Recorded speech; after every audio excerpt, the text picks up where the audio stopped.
Hey guys, it's Alex. I just thought I would do this live in light of a post that I saw earlier today or last night in regards to the question of who risked it all with regards to real estate and, who really risked it all when they went out full time. Did they have a spouse floating them during the time that they went out and quit their job and all that kind of stuff? But I'll wait a little bit for Facebook here to build the audience. And as you come on, just let me know that you're here and where you're from and all that good stuff. And I'll get started here with my story shortly. Where you're from, what market you're in, all that good stuff, and comment so I could see you're here. So with real estate, a lot of people, the group Wholesaling Houses Full Time. The reason I started the group obviously was so that I could comment and talk about stuff without doing it on my personal page and keeping it all in one spot. And so people just didn't, when you're dealing with local people and your family and all that kind of stuff, you don't want to see them see you posting these big checks and all that kind of stuff. So that's the reason why I started that group, and obviously as that's caught on, the group has gotten bigger and all that kind of good stuff. But the way I got started was back in the day when I first got married and moved down to the Virginia area. I did not come here to get involved in real estate. I actually came here for further ministerial training. And when my wife and I moved into our first 600 square foot apartment, we didn't have any money. We didn't have any money for cable. We didn't have any money for really anything. So what happened was I would watch the infomercials on TV. And during that time, there was Carlton Sheets and there was Russ Whitney and even I don't know if any of you remember Winning in the Cash Flow Business by Russ Dalby. That was around at that time, and I was just starting to understand who I was and what I wanted in life and what I wanted to do, what I felt called to do, and all that kind of stuff. And during that time, when we first moved here, I didn't have a job. I was trying to get going with my further schooling and things like that, but I didn't have a job. So over the time, my wife urged me to get out there and get some interviews and stuff like that. And I got my first job as a security technician, pulling wires in houses, retrofitting wires to houses that instead of wireless systems, we were actually going into existing houses and pulling wires and sweating to death in attics around here in the summer.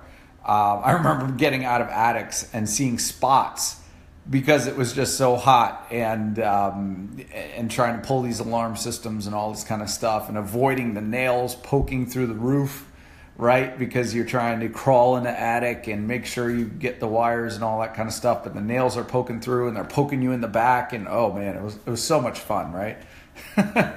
But anyway, so when I started doing that, I realized that, okay, I was able to do this. I was able to pull these wires and stuff like that. But then I became a salesperson with the company, and I went from making $10 an hour, $11 an hour, to having my first year where I made $60,000 as a salesperson, and I thought that was just incredible. I had no idea I was able to generate that kind of money from sales.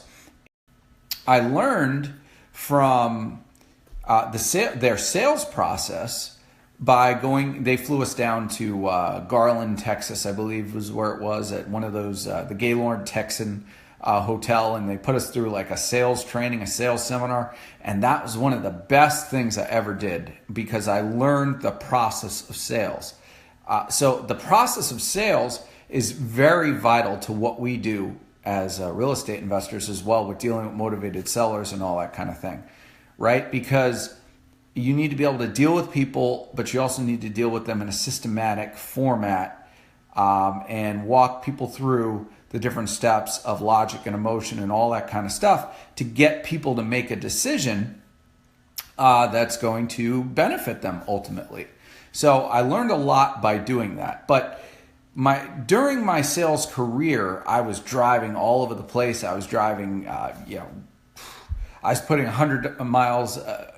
There were days I was going like 60 miles round trip all over the place and all this kind of thing. And I realized that, wow, I was walking in the door late at night back, to my wife, and it was like, wow, the day is gone. I just spent all this time, and here I am, and I go to bed, go to sleep, and get up and do it all over again. And I was like, wow, is this the kind of life that I really want to have? If you're with me here, guys, give me a thumbs up and likes if you starting to feel this story, if this story identifies with you and identifies where you are in life right now, or you've been there and now you're free from the rat race, thankfully, and you don't have to do this anymore. But give me a thumbs up and hearts and likes and all that good stuff if this resonates with you. But so I was at that point in life, and I was like, man, there's got to be something more than this. So rather than just not being able to own my own time, I wasn't able to own my own time, and I wasn't able to call the shots, if you will. So I tried to get into real estate with my first deal, and my first deal was I bought a lease option. Okay, you know how you can wholesale lease options? Well, believe it or not, I was the one that they wholesaled the lease option to, and I bought that lease option for $1,500. And long story short, it turned out that the deal went bad because the tenant had no way of buying the house. Well, actually, she did, but long story short, she ended up taking me to court trying to get the deposit back, which I never had because it was another investor actually had that deposit, and she stopped paying rent, and I had to try to pay the rent, and it was one, and I had to pay the mortgage, right? And it was just one nightmare for me. But I learned a lot during that process. And at that point, after going through that, I was like, wow, maybe real estate isn't for me. maybe this isn't what I should be doing. And I went back to the sales thing. And in fact, what I did was I started a dealership, an independent dealership with ADT as an independent dealer. And so I went from Brinks Home Security and then to an independent dealer with ADT. And when I did that, I left my $60,000, $80,000 a year job that I was doing as a salesperson, and now went to making nothing. Because when I left, we didn't even have the licensing agreement with ADT to be an ADT dealer. But I went ahead and I made that jump. I took that risk, and I left everything and went to ADT. Now, my wife was teaching at a local school and a private school, and she was only making like $2,200, $2,300 a month. But that was enough, I guess, for us to make that jump and roll into it and all that kind of stuff. And I actually got that dealership up and running, and we did really well with it. But I got myself into the point again where I had created myself a job. I had a bunch of salespeople under me. I was constantly recruiting for new people. I was doing a lot of different admin type of things, and I was getting home, and I was even selling systems as well. I actually went back. I started selling systems with that company to get it up and running, and then I recruited salespeople underneath me, and I had a partner who was really a boss. And I just created myself one big job. And I got to a point where I realized that, again, I didn't own my time.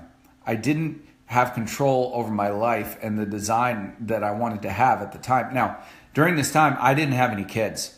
So it was just me and my wife. So I can't imagine if I had children at that time. I wouldn't be able to spend any time with them.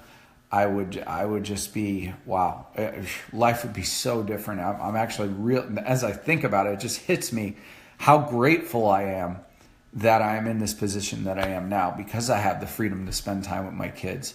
And I have the freedom, if I want to pick up on a Thursday and go to the beach for the day, or go and do a staycation somewhere or something like that. I have that freedom. I have the ability to do that because of the lifestyle design that I can now do because of real estate.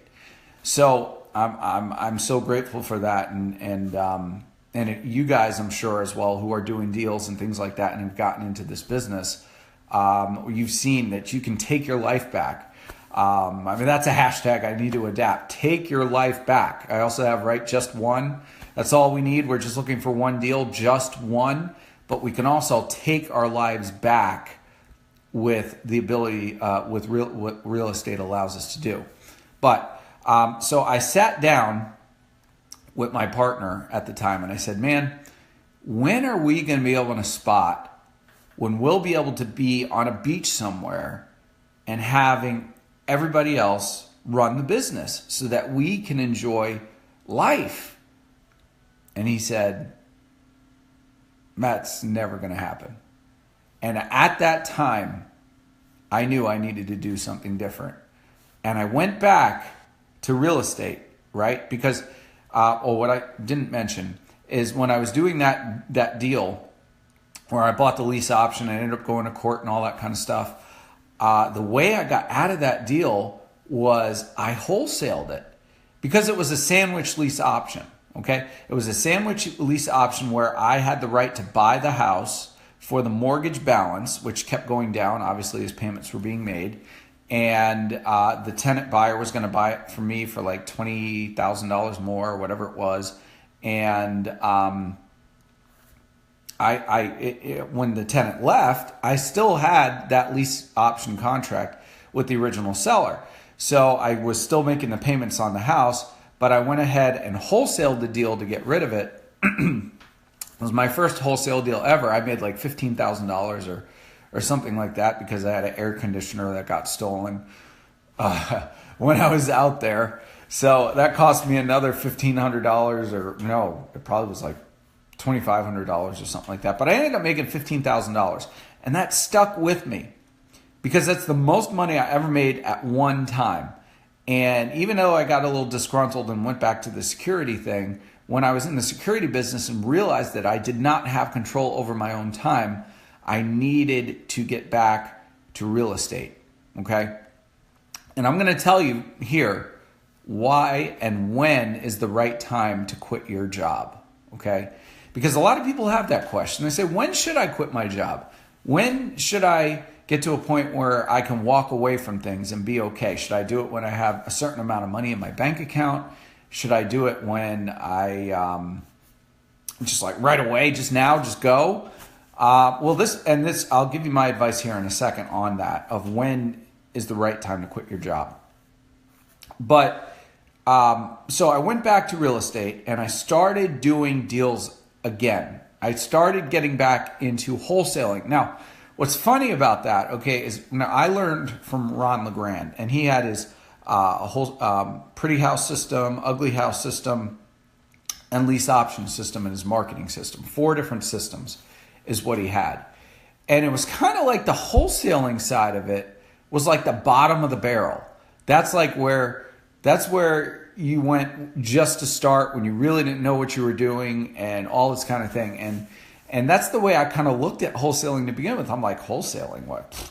The cool stuff is in the retailing houses, and the cool stuff is the renovations and all this kind of stuff.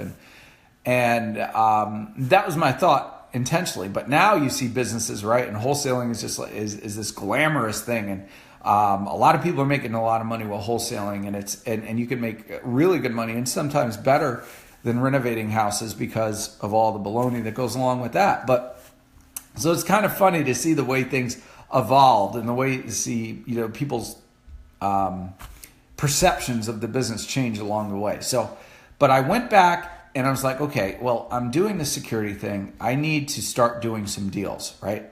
So here was my thought. I needed to start establishing patterns of success, okay? And that is key when it comes to when it's time to quit your job.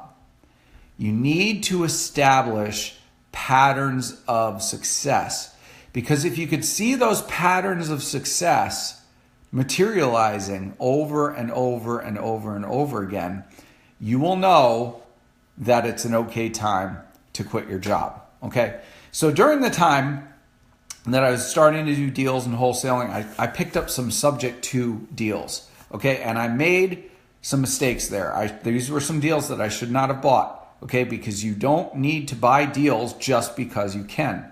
You don't do a subject to deal just because you can. Okay? A subject to deal is when you take over the mortgage, the existing mortgage, and you start making payments on it, and you take over the position of the original owner on that mortgage. And then the intent is to flip that to a tenant buyer who's in there making the payments, who will maybe one day get refinanced and cash you out and all that kind of stuff. And when I was doing this particular system, part of it was getting private money and putting it into second position on the house. Okay, so don't worry about all the technicalities here. But what you do is you would get private money and put it into second position on that house to get the money to fix up the house and get it to a point where you could sell it to a tenant buyer. Okay, so I did that. I got the private money. I put it into second position in the house. And this was probably around 2006, 2007. And if you know anything about the market, this was the time when things were starting to go kersplat, right? The market was about to hit the bottom at this point. But that's what I did. And I had a couple of these houses set up like that. And I was also wholesaling along the way. I actually leased my first website ever that I still have actually today in my area, actually cashhomebuyers.com. And I was getting leads through the system organically. And it was pretty awesome, actually. And I was getting leads, and I was starting to lock those deals up and flip them. Lock those deals up and flip them. So I was starting to establish the pattern of success. So I saw that it was possible. And as I was doing that, I was starting to get money in the bank. I was starting to add up in the bank from the checks that I was making, because my marketing expense was really not that much, because I was getting it from just organic lead searches and things like that online. And I got to a point where I had a decent amount of money in the bank, at least 6 months worth of living expenses and things like that. And I said to myself, if I was to focus on this full time, would I be able to wholesale houses full time? Would I be able to do this for a living? Would I be able to make this my thing, right? Because I saw everything that I had going on in my job at the time. Even though I was my own boss, if you will, it was a job that I had created. And I saw everything that was going on there. And I knew that I wanted more. I knew that I wanted to be able to control my own time. And I said, if I do this, if I quit my job right now with the money I have in the bank, could I do this full time and move forward and never look back? And I had talked to some of my friends about it, and they were very encouraging, because they saw the patterns of success. Again, remember, you need to establish those patterns of success in your life. Now, if you're not doing deals yet, some of the patterns of success you can start are setting goals. And I've done videos on this. Goals that you can control, like making sure you set a goal to send a certain amount of mail, or set a goal of a certain amount of sellers you can contact, or set a goal for a certain amount of phone calls you can make, things like that. And then if you hit those goals, well, that's success. And then you'll see patterns of success as you continue to do that, right? But in my situation, I was doing deals. I was making checks. I was making $20,000 checks, $15,000 checks, $10,000 checks, right? And I was getting these checks, and I was seeing the pattern of success, and I decided, okay, I'm going to leave my job in 2008. And I did. And let me show you something here pretty cool. It's actually the farewell sign that I got from the people when I did that. You have to excuse my messy office, but here, take a look at this. And here's this guy here. this guy looks at me on a daily basis in the corner. But look at here, there's Master Yoda up there too. But look at this. This sign right here, right? This was when I left that job, Eagle Security Solutions, is when I had left. And they wished me, see, it's all good, best wishes, all that kind of stuff, wishing you the best. That's when I left. And this is what I have standing up here in my office. Let's see. That's up there staring at me every day next to Master Yoda. It's staring up there at me every day and letting me know the decision that I made and when I did it, right? And here, this is for you, Trevor Mock. You could see the carrot buds up there, right? I appreciate that, Trevor. But yeah, that reminds me every day of the decision that I made at that time. But see, this is not the end of the story yet either, okay?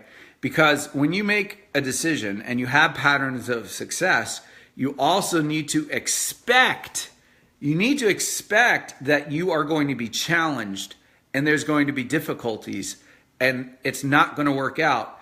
And you need to dig in your heels and make it happen nonetheless. Okay, so what happened when I left that job, okay, remember I told you about these loans in second position that I had? The loans that I had in second position some of them were with the partner or my boss at that security company. And some of them were $20,000 and $22,000. And when I had left the company, he wanted his money back. Now, I, at the time, didn't actually have to probably pay him back just because of the way a mortgage or a note works and things like that. You just can't demand your money back. But he was in a spot where he needed to get that money back. And I gave it to him. I went back and I paid back both of those notes. So with interest, plus interest. And at the time, that almost wiped out my entire nest egg that I had, if you want to call it a nest egg, to make myself feel good about going forward with wholesaling houses full time and getting into the real estate business and all that kind of thing, right? Had I not had patterns of success, it probably would have broke me and I would have been stuck. I don't know what I would have done. But because I established those patterns of success, I was then able to still go out, continue doing what I do, and do it on a full-time basis and focus on it like there were no excuses, nothing that was going to hold me back, nothing that was going to stop me. And I continued forward, and here I am today, right?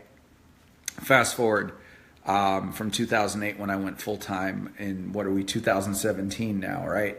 9 years ago when that happened. So you need, before you go full-time in anything, you need to establish those patterns of success. 6 months in the bank is usually always a good idea to keep in mind. But as I get older, I realize how 6 months in the bank really still is not a lot of money, even when you have, when you have children and things like that. So establish those patterns of success. Expect that things are going to happen that are going to challenge you and make you want to quit and want to go back to your old way of life. And hold to your why. My why was the lifestyle design. I wanted to be able to go where I wanted to go and be able to enjoy life without having to be stuck or chained to a desk or chained to a person or whatever you want to call it. And that's why I did what I did. So, like I said, I can't see comments on here and stuff like that for whatever reason. But hopefully you guys found this helpful. It's always, it's always therapeutic for me when I do stuff like this.